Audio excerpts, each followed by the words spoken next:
마태복음을 이제 중심으로 하는데, 하다가 보니까 마태복음은 뭐예요? 목적이 예수님이 그리스도이시다가 주제예요.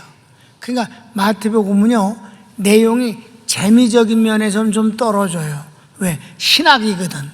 학이라고, 학. 그래서 예수님이 그리스도이심을 구약 성경을 인용하면서 구약에서 이렇게 말씀하신 것을 지금 주님이 말씀하시지 않는가? 구약에 이렇게 예언한 것을 주님 행하시지 않는가? 하는 걸 딱딱 귀를 맞추어서, 그래서 예수님이 그리스도이심을 증명하는 신학이다 이 말입니다. 마가복음은 그리스도이신 예수님이 일하시는 모습을 기록해요. 모습. 그러니까 일하시는 모습을 기록하니까 그 일하시는 현장이 조금은 디테일해요. 좀 자세하고 그리고 재미가 있어요. 누가복음은 예수님은 우리와 똑같은 인간이시다. 그래서 주님의 그 인자의 모습이 많이 나와요. 주로 힘들고 어렵고 눈물 흘리고 이런 것이 누가복음에 이제 많이 나타납니다. 이게 공관복음에 같은 눈으로 봤다. 요한복음은 전혀 새로운, 그래서 제4복음서라 이렇게 따로 놓습니다. 근데 지난주에도 그 중풍병자를 고치는 내용이잖아요. 너무 짧단 말이에요. 근데 마가복음은 거기 아주 재미나요. 마가복음, 가버나움 예수님이 그 거라사에서 돌아오셨다 소문나니까 막 사람들이 발을 디딜 수 없을 만큼 마당에도 꽉 차고 막 밖에도 차고 이러니까 중풍병자를 데리고 주님 앞에 가까이 올 수가 없는 거예요. 그러니까 뒤로 돌아서 지붕 위로 올라가서 지붕을 뜯고 예수님 발 앞으로다가 중풍병자를 들것채 침상채 내려갖고 고침받는 장면이 나오는데, 마태복음은 그런 내용이 전혀 없어요. 그냥 친구들이 침상을 데리고 왔다. 그래서 주님이 고쳐주신 내용이에요. 그 대신 마가복음은 구약의 말씀을 인용하지 않았어요. 마태복음은 구약의 말씀을 인용함으로 저가 치료자, 곧 구원자이심을 증명하고 있는 겁니다. 그래서 오늘 내용이 시작. 회당장 야이로의 죽은 딸을 살리시고 12년 동안 혈루증을 앓은 여인을 고쳐주십니다. 이것도 마태복음은 짧아요. 마가복음은 아주 중간이 풍성해요. 그래서 이제 공간복음이라고 그래갖고 마태복음의 중심을 해서 가긴 가는데 더 재미있는 곳이 있다면 그곳을 선택하겠다 이 말이에요. 교인들은 재밌는 걸 좋아하거든. 그리고 좀 더 자세하면 이해하기가 좋잖아. 그 현장으로 우리를 끌어당긴다 이 말이에요. 이해되셨죠? 그래서 오늘 마가복음을 통해서 이 내용을 보겠습니다. 1번. 예수께 회당장 야이로가 찾아와 절하며 죽어가는 딸을 살려달라고 간청합니다. 이건 마가복음입니다. 시작.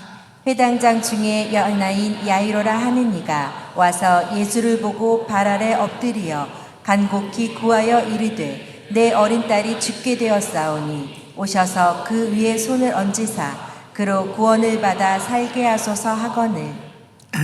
이렇게 됐어요. 그럼 여기서 여러분에게 회당과 회당장을 조금 상식선에서 좀 설명을 했으면 좋겠다 해서 내가 그냥 준비 좀 했어요. 읽고 지나갑시다. 시작. 회당은 함께 인도한다의 뜻으로 바벨론 포로시 성전이 없을 때 유대인들이 모여 예배 처소, 학교, 신학교, 재판소 등의 장소로 쓰였습니다.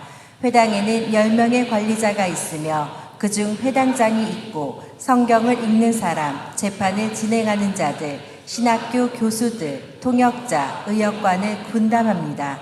회당은 큰 마을을 중심으로 분포되어 있는데 특히 회당장은 회당 건축을 담당하는 경우가 많습니다. 이해되셨죠? 그러니까 성전이 없으니까 성전 대신 저희들이 뭔가 예배를 드려야 되기 때문에 만들어진 게 이제 회당이다.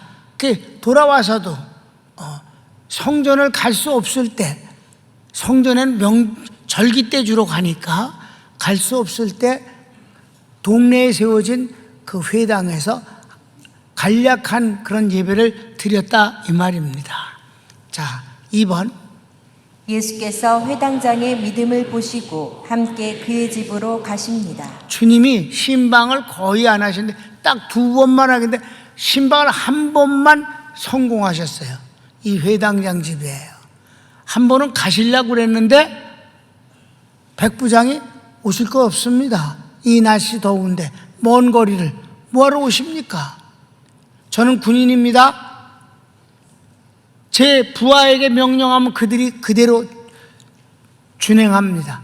제 상사도 있습니다. 제게 명령하면 저는 그것을 그대로 복종합니다. 주님이 말씀하시면 되는 것이지 사람의 명령도 위아래에서 준행하거늘 주님이 명령하신 병이 순종하지 않겠습니까? 그랬더니 주님이 너무 깜짝 놀라갖고 제자들과 유대인들을 바라보면서 내 이스라엘 사람 가운데서 이만한 믿음을 보지 못했노라. 그리고 내 믿음이 크도다. 내 하인이 나았느니라 라는 말씀을 듣고 돌아갈 때 그 집에서도 죽어가던 그 하인이 나은 것을 보고 달려와서 중간에 만나가지고 나았습니다. 언제냐? 주님이 말씀하신 바로 그 시간대 그 하인이 나았음을 확인하는 내용이에요. 그건 신방을 실패했지. 그리고 베드로 장모를 고친 건 신방 간 게 아니에요. 그냥 식사하시러 그 집에 들어갔더니 알아 누웠길래 그냥 고쳐주신 거지. 신방은 딱 이거 한 군데 나오는 거예요. 여기 야이로에. 왜 그랬을까? 회당장이면 상당히 높은 사람이잖아요. 그런데 예수님 앞에 와서 엎드려 절하면서 자기 딸이 죽어가고 있습니다. 살려주세요 라고 하니까 그의 믿음을 보시고 알았다. 내가 가서 고쳐주마 하시고 거길 가시니까 24절. 이에 그와 함께 가실새 큰 무리가 따라가며 애워싸 밀더라. 예수님이 이때 인기가 어마어마해 갖고 그 주님이 가시는 곳마다 인산이네. 3번. 가시는 길에서 12년을 혈루증으로 앓고 있는 여인이 주인 곁으로 몰래 다가옵니다. 그리고 예수님 옷에 손을 댑니다. 자, 여기서도 혈루증에 대해서 여러분들이 무슨 병일까 궁금해할까봐 좀 설명을 내가 했어요. 왜냐면 말을 하면 길어지니까 그냥 읽으면 다 아는 거예요. 자, 내용을 읽읍시다. 시작. 혈루증은 문둥병과 함께 율법에서 부정한 병으로 그를 만지는 것도 부정하여 성전에도 가지 못합니다. 2번. 남자의 경우 성병이고 여자의 경우 성병 또는 생리 과다증입니다. 이해되시죠? 그때 당시도 남자에게 임질과 매독이 성행하고 있었어요. 그 다음 3번. 이 여인은 그동안 많은 의원과 약이 무효하고 재산도 탕진되어 절망에 빠졌습니다. 자, 성경을 시작. 12회를 혈루증으로 알아온 한 여자가 있어 많은 의사에게 많은 괴로움을 받았고 가진 것도 다 허비하였으되 아무 효험이 없고 도리어 더 중하여졌던 차에. 그래요. 그러면 4번. 예수님 소문을 들은 여인이 예수님 옷에 손만 대도 낫겠다는 믿음으로 그러나 아무도 모르게 옷을 만졌습니다. 성경을 읽읍시다. 예수의 소문을 듣고 무리 가운데 끼어 뒤로 와서 그의 옷에 손을 대니 이는 내가 그의 옷에만 손을 대어도 구원을 받으리라 생각함일러라. 그러니까 이 여인이 혈루증 여인은 사람 가까이 갈 수가 없어요. 그 자체가 율법이 허락지 않아요. 부정하다요. 그러니까 그런 여인이 앉아있는 자리 자체도 부정해요. 그래서 거길 닦아내야 돼. 그렇게 아주 사람이 살기가 막 죽는 건 못지않아. 근데 약을 먹어도 안 낫고 의사가 뭐 만나서도 소용이 없고 그러느라고 돈도 다 탕진 12년을 알았으니까 이 여자는 절망에 빠질 수밖에 없었어요. 그런데 예수님이 얼마나 환자를 많이 고치셨어요. 예수님이 살고 계시는 그 가버나움엔 매일 예수님만 오셨다 그러면 인산이래를 이룬다 이 말이에요. 그럼 주님이 모두 고쳐주셨어요. 그 사실을 아니까 이 여인이 자기 병을 숨기고 주님 몰래 와서 말하면 그 자체가 허락지 않는 거니까 율법이. 저 혈루증인데 고쳐주세요. 그 말을 해서는 안 되는 거예요. 사람 가까이 섞여 있으면 안 되니까 몰래 와갖고 뒤로 와서 그래서 앞에 가면 앞에서 만지면 금방 들통나니까 뒤쪽이 안 걸릴 것 같으니까 예수님 뒤쪽으로 겨우 파고 들어가서 옷을 어디를 댔을까? 이 위에 대면서 딴 사람이 보잖아. 그렇다고 다리 쪽을 나름 엎드려야 되잖아. 궁뎅이 쪽이 아닐까 예수님. 4번 시작. 옷에 손을 대자 그녀의 혈루병이 나았음을 몸으로 확인합니다. 본인이 금방 알았어. 이 병이 나았음을. 29절 읽읍시다. 이에 그의 혈루 근원이 곧 마름에 병이 나은 줄을 몸에 깨달음이라. 5번. 예수께서 능력이 몸에서 나간 줄 아시고 누가 내 옷에 손을 대었느냐고 물으십니다. 30절. 예수께서 그 능력이 자기에게서 나간 줄을 곧 스스로 아시고 무리 가운데서 돌이켜 말씀하시되 누가 내 옷에 손을 대었느냐 하시니. 6번. 제자들은 많은 사람이 애워싸는 상황인데 그럴 수 있지 않느냐고 반문하니 예수께서 그 여인을 바라보십니다. 하도 많은 사람이 애워싸니까 옷에 손을 대다니요 부딪히고 밀고 그렇게 하는데 그렇게 제자들이 말하는 건 당연한 얘기예요. 근데 주님은 그게 아니라 자기 몸에서 자기에게서 능력이 빠져나간 것을 알았다. 주님이 그 여인에게 치료하기 위한 하나님의 능력이 나간 걸 알았으니까 그 여인을 바라본 거예요. 자, 성경을 봅시다. 제자들이 여짜오되 무리가 애워싸 미는 것을 보시며 누가 내게 손을 대었느냐 물으시나이까 하되 예수께서 이 일 행한 여자를 보려고 둘러보시니. 그랬더니 자 7번. 여인이 두려워 떨며 엎드려 사실을 고백합니다. 33절 읽읍시다. 여자가 자기에게 이루어진 일을 알고 두려워하여 떨며 와서 그 앞에 엎드려 모든 사실을 여쭈니. 그 다음 8번 마지막. 예수께서 따라 내 믿음이 너를 구원하였으니 평안히 가라. 내 병에서 놓여 건강할지어다 하십니다. 우리 주님은 정말 좋으신 분이에요. 율법은 절대 성전에도 들어갈 수 없고 사람도 만나면 안 되고 어디에든지 가서 앉아도 안 되는 그런 이 혈루병의 환자를 몰래 와서 주님의 몸에 손을 대고 나은 것을 확인하시고 걱정하지 마라, 안심하라, 내 믿음이 너를 구원했다. 병에서 놓였으니 평안히 가서 잘 살아라. 우리 주님은 이런 분이에요. 마귀는 절대 이 반대입니다. 주님은 좋으신 분이에요. 자, 시작. 예수께서 이르시되 따라 내 믿음이 너를 구원하였으니 평안히 가라. 내 병에서 놓여 건강할지어다.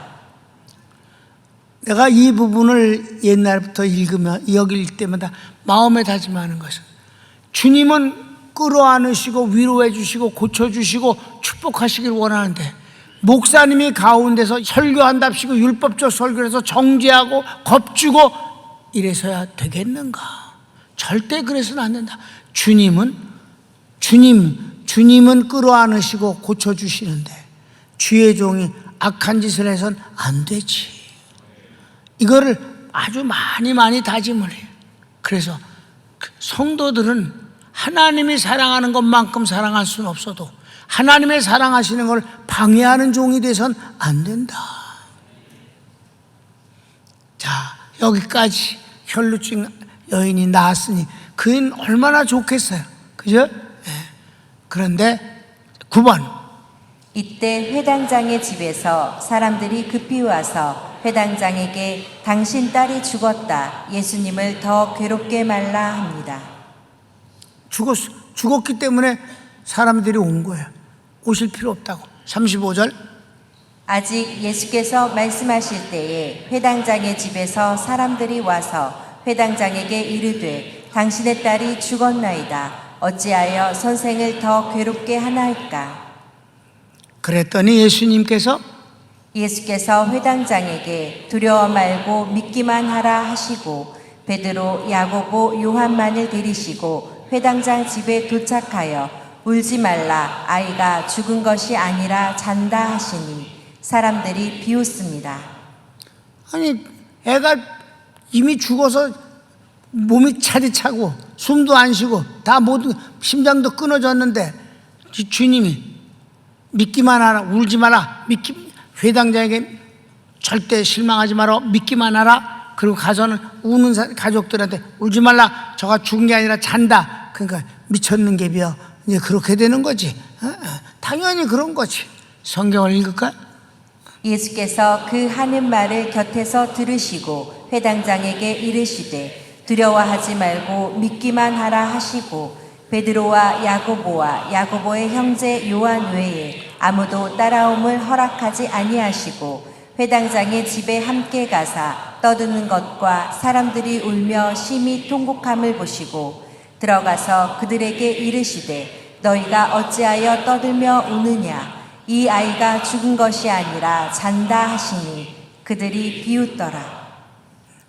마지막 11번. 예수께서 사람들을 내보내신 뒤 아이의 손을 잡고 이르시기를 달리다굼 하시니 아이가 살아나서 일어나 걸으니 사람들이 놀라고 놀랍니다. 예수께서 사람들에게 아무 말도 말라 하시고 아이에게 먹을 것을 주라 하십니다. 이거로 아이가 낳은 거예요. 자, 성경을 읽읍시다. 예수께서 그들을 다 내보내신 후에 아이의 부모와 또 자기와 함께한 자들을 데리시고 아이 있는 곳에 들어가사 그 아이의 손을 잡고 이르시되 달리다굼 하시니 번역하면 곧 내가 내게 말하노니 소녀야 일어나라 하심이라. 소녀가 곧 일어나서 걸으니 나이가 12살이라. 사람들이 곧 크게 놀라고 놀라거늘 예수께서 이 일을 아무도 알지 못하게 하라고 그들을 많이 경계하시고 이에 소녀에게 먹을 것을 주라 하시니라. 아멘.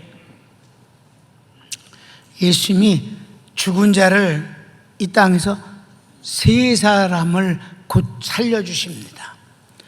베드로도 죽은 자를 살렸고 바울도 죽은 자를 살렸습니다. 이것은 하나님이 자연을 창조하시고 그 질서를 허락하신 것에 위반되어지는 거예요. 이걸 가리켜서 거룩한 무질서라고 나는 부릅니다. 무질서다. 주님 스스로가 질서를 파괴하신 거예요. 그런데 거룩한 것이다. 이 거룩은 특별히 구별된 것을 뜻합니다. 하나님이 생명의 주님이시고 또 그 상황을 보면 정말 살려줘야 할 사람을 살려주셨다는 것을 알게 되는 거예요. 그 중에 하나 바로 이 회당장 야이로의 딸을 주님이 살려주신 것은 바로 회당장이 하나님을 어떻게 섬겼으며 또 회당장이면서 그 예수님에게 달려와서 엎드려 절하면서 간구하는 그의 사모함과 겸손함을 주님이 받으셨음을 우리가 알게 되는 거예요. 여기 혈루증 여인은 모든 것을 때려치고 무조건 주님을 향해서 나아간 것입니다. 율법을 어겼어요. 그리고 남자의 몸에 손을 댄다? 이건 윤리적으로도 용납될 수 없는 그런 일들이에요. 그때 상황에서 보면. 그래도 오직 주님을 사모해서 낫기를 원하는 그 간절함이 하나님이 장하다 딸아 내 믿음이 크도다 내가 나았으니 평안히 가거라 라고 하시는 응답을 받게 된다 이 말이지요. 사랑하는 여러분, 한 사람은 죽도록 사모한 사람이며 한 사람은 사모할 뿐만 아니라 주님을 잘 섬겼던 사람입니다. 병이 낫는 것도 귀중하지만 죽은 자가 살아나는 것은 이건 어마어마한 일이라서 사람들이 놀라고 놀라더라 두 번을 썼어요. 나도 제목에다 그렇게 두 번을 썼습니다. 놀라운 일이 하나님부터 일어나는 것은 하나님이 당신을 멋지게 보이고 놀라게 해주려고 그렇게 하신 것이 아니라 하나님의 응답이라는 사실이에요. 하나님이 내게 얼마 많은 것을 축복과 은혜를 주시는데 주저하지 않으실래는가, 나는 그것이 얼마만큼 준비되었는가 하는 것이 중요한 일이지요. 사랑하는 여러분, 평강교회를 하나님께서 믿으시고 안심하시고 은혜를 주심에 주저치 아니하신 것이 그 자체가 감사한 일이옵시다. 주님이 허락하실 은혜가 따로 있는 것입니다. 받을 만한 준비된 사람에게 주시고 주의 종에게 주시고 교회에게 허락하시는 것입니다. 죽은 자를 다 살려주신 것은 아니란 말입니다. 그 사랑하는 자 나사로를 살려주셨고 그 불쌍한 과부의 아들을 살려서 그 과부 앞에 세워주셨습니다. 이 주님을 잘 섬긴 회당장 야이로의 딸을 살려주신 것입니다. 그런 놀라운 역사를 하시는 데는 배경과 이유가 있음을 알아야 합니다. 사랑하는 여러분, 인간의 체면과 인본주의의 교만함이 주님의 은혜를 가로막는 것이 많을 수 있습니다. 사랑하는 여러분, 믿읍시다. 사모합시다. 주님을 사랑하며 섬깁시다. 하나님이 여러분에게 축복 주시기를 가장 원하시면서도 불구하고 주저하시는 일이 많은 것 또한 사실이므로 여러분이 더 많은 것들을 받아 감당할 수 있기를 바랍니다. 하나님의 축복을 풍부라고 쓰는데 풍부라는 단어는 짐입니다. 얼마만한 축복의 짐을 우리에게 주시면 내가 그것을 넉넉히 쥐고 달려갈 수 있는가가 중요한 것입니다. 손을 모읍시다.